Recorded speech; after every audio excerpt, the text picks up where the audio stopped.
A paz do Senhor.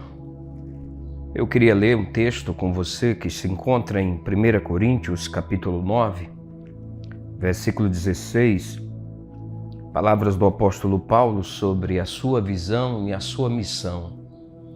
Diz assim: porém, quando prego o evangelho, não vejo como me orgulhar, pois a minha é imposta a obrigação de proclamar, e ai de mim se eu não anunciar o Evangelho.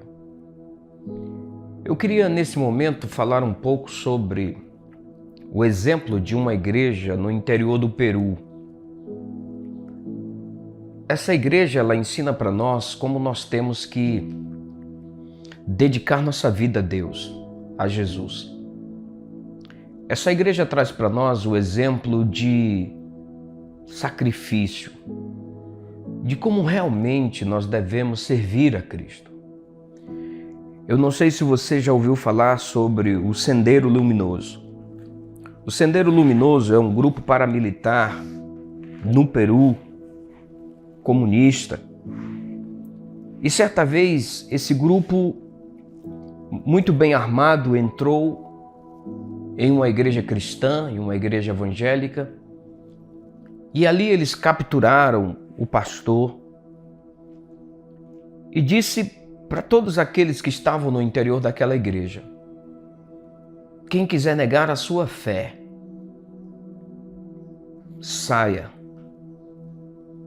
E quem ainda quiser permanecer fiel ao que você defende, fique aqui.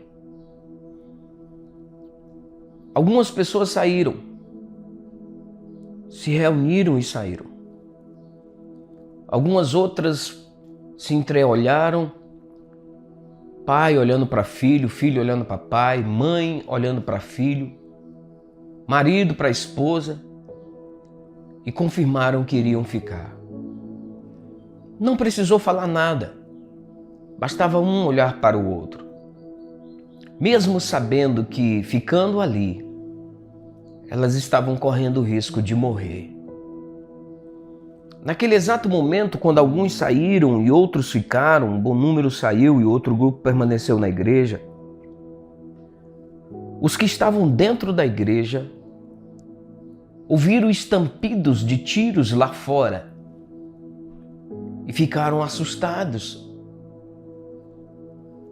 Mas aí o líder do Sendero Luminoso explicou a razão disso.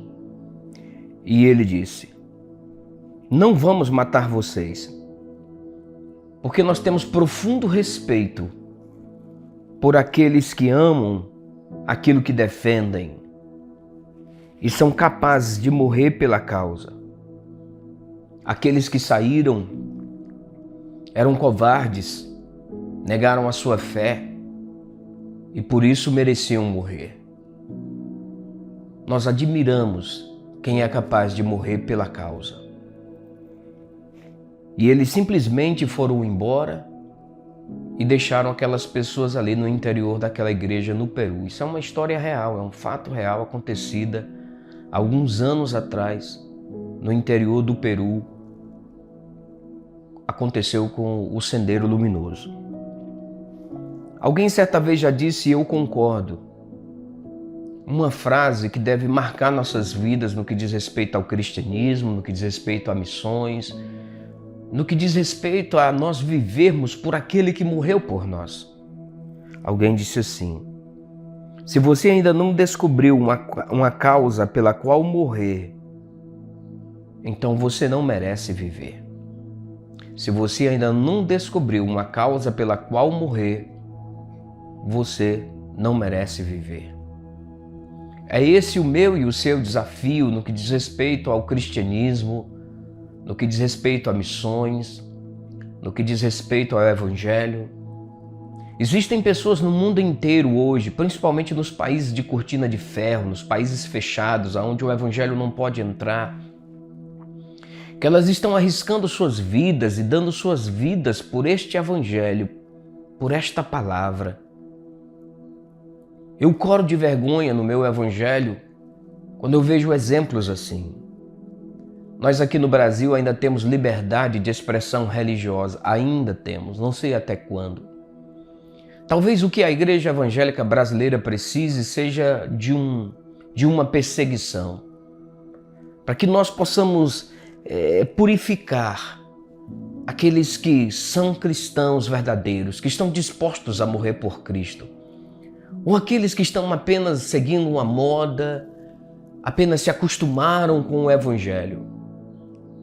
A pergunta que eu quero fazer e deixar para cada um de nós é: será que nós estamos dispostos a morrer pelo Evangelho de Cristo Jesus?